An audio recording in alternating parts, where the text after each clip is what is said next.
Hello, good morning. कैसे हैं आप लोग? आई होप आप सब बहुत अच्छे होंगे। और आज छठ पूजा का दूसरा दिन।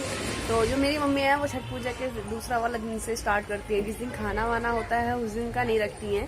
बेसिकली छोटी वाली नहीं रखती हैं, वो बड़ी मतलब दूसरी वाली जो बड़ी वाली होती है वो रखती हैं। तो सारी तैयारियां स्टार्ट हो चुकी हैं छठ पूजा की। और मैंने ब्लॉगिंग स्टार्ट की है 10:30 बजे से। तो मम्मी बस पीछे बना रही है सारा छत पे, क्योंकि इसका खाना जो होता है प्रसाद वो अलग ही सेपरेटली बनता है। और मुझे कुछ भी फ़ोन में दिखाई नहीं दे रहा है क्योंकि धूप बहुत तेज़ है। पता नहीं आपको ब्लर ना आ रहा हो। तो मैं बस नहा धो के आई हूँ। मैं थोड़ा बहुत जो हेल्प हो सकती है मैं कर दूँगी। और बाकी की सारी तैयारियाँ हो चुकी हैं। और ये गुलगुले और ये प्रसाद जो बनते हैं वो बेसिकली हर छठ पूजा की अलग ही सेपरेटली बनते हैं। तो अब रेंट पे रहते हैं यहाँ पे, तो उस हिसाब से ही काम करना पड़ता है। तो छत पे मम्मी ने छोटा सा चूल्हा बनाया है, उसके ऊपर ही बना रही हैं वो। क्योंकि चूल्हे जो गैस चूल्हा होता है उस पर नहीं बनाते, क्योंकि उस पर तो ऑर्डिनरी खाना बनता है। और पीछे खुश खड़ा है पता नहीं क्या देख रहा है। तो अभी आज से कल मॉर्निंग तक का ब्लॉग आएगा ही आप लोगों को। और मेरी तबीयत अब बिल्कुल ठीक है। मैं 3 दिन से लगातार मेरी तबीयत ख़राब थी। इन्फेक्शन गले में इतना ज़्यादा था कि मैं कोई ब्लॉग नहीं कर पाई थी। सो सॉरी उसके लिए। 2 दिन का गैप भी हो गया था बीच में, 2 से 3 दिन का। और जैसे नहाने की वजह से बाल गीले हैं। तो अभी मैंने कॉम वगैरह कुछ नहीं किया है। मैं बस जा रही हूँ मम्मी की थोड़ी बहुत हेल्प करने। वैसे सारा काम हो चुका है, पर थोड़ी बहुत जो होगी वो कर दूँगी, क्योंकि मैं उठी नहीं टाइम से। तो चलिए, जो भी ब्लॉग पर नए हैं सब्सक्राइब कर लेना मुझे, और साथ ही इस ब्लॉग को भी लाइक कर देना। तो छठी माता की जय।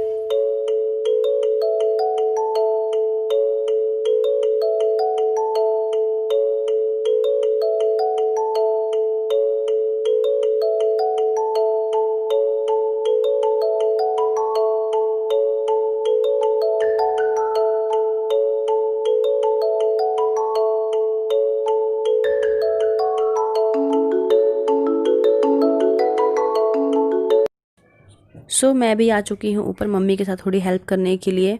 और दूसरी बात ये है, मैं बोलना चाहूँगी मेरी आवाज़ बिल्कुल ख़राब जा रही होगी आप लोगों के पास, क्योंकि मैं अभी वॉइस ओवर कर रही हूँ। तो आवाज़ मुझे पता है, बिल्कुल मेरा गला ख़राब हो चुका है 3 दिन से। पता नहीं गले में इतना इन्फेक्शन खांसी बहुत ज़्यादा थी, जिसकी वजह से मेरा गला बिल्कुल ख़राब हो चुका है। आवाज़ बिल्कुल चेंज हो गई है, तो प्लीज़ डोंट माइंड। और यहाँ पर मैं मम्मी के साथ थोड़ी सी हेल्प कर रही हूँ, क्योंकि मम्मी को पूजा की सारी सामग्री तैयार करनी होती है ना, पकवान जो बनते हैं वो उसमें थोड़ी हेल्प कर रही हूँ। क्योंकि बिल्कुल सेपरेटली हो रहा है घर के ऊपर छत पे, तो चूल्हे वगैरह पर नहीं बनता है। जो घर का ऑर्डिनरी चूल्हा यूज़ होता है उसमें नहीं बनाते हैं। ये बेसिकली आम की लकड़ी के ऊपर चूल्हा बना करके उसमें आम की लकड़ी से जो भी पकवान बनते हैं वो बनते हैं। माता रानी का प्रसाद जो बनता है। मेरे यहाँ तो ससुराल में छठ पूजा का त्यौहार नहीं मनाते हैं, बट मायके में मनाते हैं। मेरी मम्मी रखती हैं, तो मैं यहाँ पे हर साल आ जाती हूँ सेलिब्रेट करने के लिए। क्योंकि होता है ना, आप मिक्स करके सारे फेस्टिवल्स मनाते हो तो बहुत मज़ा आता है। तो मैं तो हर साल आ जाती हूँ यहाँ पर। मेरे हस्बैंड भी आ जाएंगे शाम तक, वो भी आ जाएंगे। मनाते नहीं है, बट ऐसा नहीं है कि अगर हमारे नहीं मनाते तो मनाना भी नहीं है, ऐसे नहीं है। वो कहते हैं जो आपको अच्छा लगता है वो करो, मनाओ, आप सेलिब्रेट करो, आपके मायके में होता है। तो जिन लोगों के यहाँ ये त्यौहार मनाया जाता है ना, उनको अच्छे से इस त्यौहार का महत्व पता है। बट इसमें ज़्यादा साफ़ सफाई की ज़रूरत होती है। बहुत ज़्यादा साफ़ सफाई का ध्यान रखना पड़ता है। कुछ भी आप जूठन या फिर किसी जो यूज़ चीज़ को यूज़ नहीं करते हो, इनके बर्तन भी अलग रखे जाते हैं, इनके चीज़ें की सामग्री भी अलग मंगाई जाती है। इन सब चीज़ों का बहुत ज़्यादा ध्यान रखना पड़ता है। जैसे कि आप देख रहे हो कि हम लोग छत पे कर रहे हैं, बिल्कुल कमरे से जहाँ हम लोग रोज़ रहते हैं उससे बिल्कुल हट के दूर। सारी छत की सफाई सुबह ही की थी हम लोगों ने, धोया था अच्छे से। मम्मी ने सारा धो धा के साफ़ करा है। उसके बाद से यहाँ पे चूल्हा बनाया। चूल्हा बनाने के बाद आम की लकड़ी लेकर के आया, उसी से ये खाना बनता है। जो भी पूजा छठ प्रसाद का बनाया जाता है, सब कुछ इसी तरीके से बनाया जाता है, बहुत ही साफ़ सफाई का ध्यान रखते हुए। सबसे मेन काम जो है वो है ये खाना बनना, प्रसाद बनना। उसके बाद जितनी चीज़ें आप लोगों को थैले में दिखनी, सब पूजा की सामग्री है। इन सबको धो के अच्छी तरीके से फिर हम इसको मतलब वो एक बास्केट होती है बहुत बड़ी सी, उसके अंदर लगाएंगे। तो ऑलमोस्ट ये चीज़ें बन चुकी हैं, बस थोड़ा सा रह गया जो मैं गूंद रही हूँ, तो वो बनाएंगे। मेरी सिस्टर शूट कर रही है, फ़ोन उठा करके कह रही ला मैं शूट कर देती हूँ। मैंने कहा ठीक है कर दे। बट ऐसे बेसिकली यहाँ पे सॉन्ग्स चल रहे थे ना, तो वो इसलिए मैंने यहाँ का कुछ भी आवाज़ डाला नहीं है, क्योंकि कॉपीराइट का फंडा होता है। इसलिए काफ़ी सॉन्ग्स चल रहे थे ना अगल बगल में भी, तो इसलिए नहीं डाला मैंने। सो जस्ट मैंने किया है अपना ब्रेकफास्ट और चाय और पराठे खा के जस्ट बैठी हूँ। और मम्मी का फास्ट यार बिलीव नहीं होता है। आज मॉर्निंग से लेकर के और कल मॉर्निंग तक बिना पानी के कितना टफ फास्ट होता है ये। हम लोग के तो फास्ट होते हैं तो चलो नॉर्मल तरीके से रह लेते हैं, बट ये फास्ट इतना कठिन होता है जिसमें कि बिल्कुल निर्जल फास्ट होता है, कुछ नहीं पीना, कुछ नहीं खाना। मम्मी के गले में थोड़ा सा कुछ हो रहा है, पता नहीं। मम्मी के तो इतनी एज भी हो चुकी है बट वो अभी भी इतना टफ फास्ट करती हैं। बहुत टफ होता है ये फास्ट। और कल मॉर्निंग में अर्घ देने के बाद ही पानी पी सकती हैं या कुछ खा सकती हैं। बहुत टफ फास्ट होता है ये। जो भी करते हैं उनको हेड्स ऑफ है। एंड सारी तैयारियां हो चुकी हैं पूजा की और मम्मी बना रही है ऊपर वो नाश्ता। मैंने कहा चलो मैं नाश्ता करके आती हूँ, मुझे भूख लग रही थी बहुत ज़ोर से। बेसिकली सोचा था कि हम लोग छत पे कर लेंगे, बट इस जहाँ पे हम रहते हैं यहाँ पे 4-5 ऐसी फैमिली है जो छठ पूजा का पर्व मनाते हैं। तो उन लोगों ने सोचा है कि यहाँ पे क्यों छोटा सा एक कॉर्नर में, गली के कॉर्नर पे स्पेस है, वहाँ पे कार पार्क वगैरह होती हैं, तो वो सारे कार को हटा कर तो वहाँ पे एक छोटा सा टेंट लगा करके 4-5 फैमिली हम गड्ढा वगैरह खोद के पानी वगैरह, क्योंकि मेन अर्घ का होता है और अर्घ देने के लिए पानी में खड़ा होना जरूरी होता है।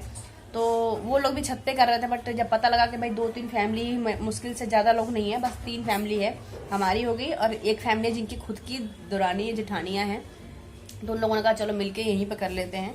तो बस वहीं सोचा है, मैं आपको दिखाऊंगी थोड़ी देर में कहाँ पे है। टेंट लगा रहे हैं वो लोग, छोटा सा टेंट लगा रहे हैं ताकि थोड़ा दिखे कि हाँ यहाँ कुछ हो रहा है। अदरवाइज तो लोग रास्ता नहीं बंद करते हैं आना जाना, क्योंकि मेन गली में ही है, तो ट्रांसफर मतलब इधर के साइड से भी ओपन है, उधर साइड से भी ओपन है। तो अगर वहाँ टेंट लगा देंगे तो उनको पता लगेगा भाई यहाँ कुछ हो रहा है, तो वो नहीं आएंगे। और ज़्यादा बेसिकली कोई ज़्यादा फैमिली नहीं है, 3 फैमिली है। और जो वहाँ कुछ लोग हैं जो कि इस चीज़ को ध्यान रखेंगे कि यहाँ भीड़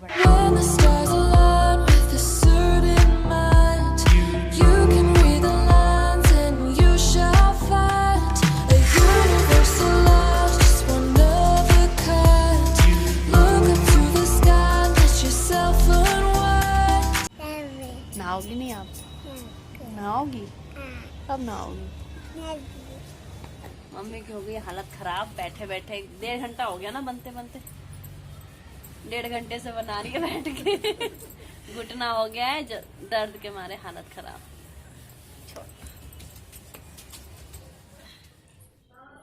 सारा प्रसाद तैयार हो चुका है। अब हम सारे चीज़ों पे ये जो चावल का पिसा हुआ घोल है और साथ में सिंदूर का टीका लगा कर रखेंगे। सभी चीज़ों में जितनी भी चीज़ें पूजने की होंगी ना, उन सभी चीज़ों में ये चीज़ करेंगे। और सारी चीज़ें मैंने धो दी हैं, धो के एक बास्केट में रख दिया, अलग बास्केट में। अब इस बास्केट में जो ये बड़ा वाला बास्केट घाट पे जाएगा, इस बास्केट के अंदर सभी चीज़ें लगाएंगे।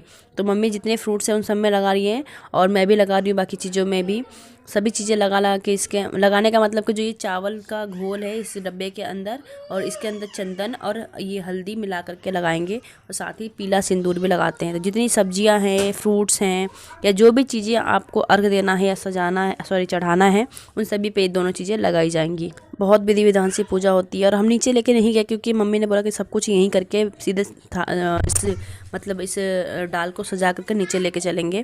तो मैंने कहा ठीक है यहीं कर लेते हैं। सूप पे मैंने स्वास्तिक और ओम वगैरह बना दिया था, अभी इस टोकरी में भी बना दूंगी मैं, ताकि सब कुछ हो जाए। इसमें सीताफल, सिंघाड़े, सुथनी, शकरकंदी, सब्जियां, बोड़ो और ये नारियल और गाजर, जितनी भी आपकी श्रद्धा हो सकती है, जो भी आपको मिल जाता है सब चीज़ें चढ़ा देते हैं।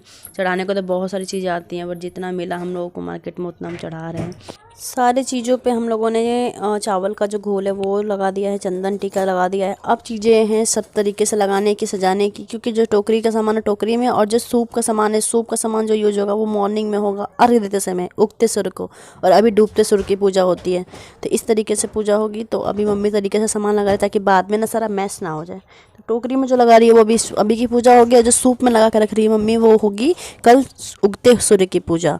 इस तरीके से सब चीज़ों को लगा देगी ताकि दिक्कत ना हो बाद में। और फिर घाट पे भी इतनी भीड़ होती है, भीड़ तो खैर यहाँ तो नहीं होगी बट फिर भी मैस होता है। और ये सिंदूर का डब्बा जो कि शादी का है मम्मी का, इसी से पूजा होती है।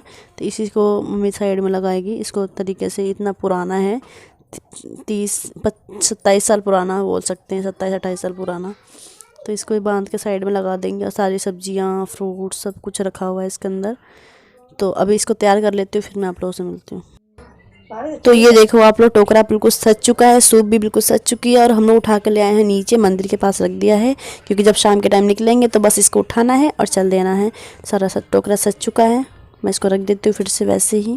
तो हम आ चुके हैं नीचे, सारा सामान यहाँ मंदिर में रख दिया गया है। देखो इस तरीके से पैक करके तो नहीं, मतलब तरीके से रख दिया ताकि जब शाम को जाएंगे पूजा वाली जगह पे, तो आराम से उठा करके इसको ले जाएंगे।